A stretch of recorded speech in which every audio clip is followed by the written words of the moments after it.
আমরা যতদিন জীবিত থাকবে, বাংলাদেশে যতদিন থাকবে, নারায়ে তাকবীরের স্লোগান চলবে ইনশাআল্লাহ।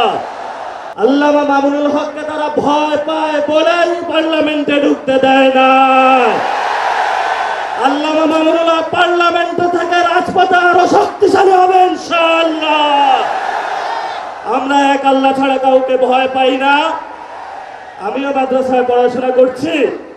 নারায়ে তাকবীরের একটা স্লোগান দিয়ে ইনশাআল্লাহ বক্তব্য শেষ করব। বাংলাদেশে আমরা যতদিন জীবিত থাকবে, বাংলাদেশে যতদিন থাকবে, নারায়ে তাকবীরের স্লোগান চলবে ইনশাআল্লাহ। নারায়ে তাকবীর, তাকবীর, নারায়ে তাকবীর। সবাই ভালো থাকবেন, দোয়া করবেন। সংগ্রামে ইনশাআল্লাহ রাজপথে দেখা হবে। আসসালামু আলাইকুম ওয়া রাহমাতুল্লাহি ওয়া বারাকাতুহু।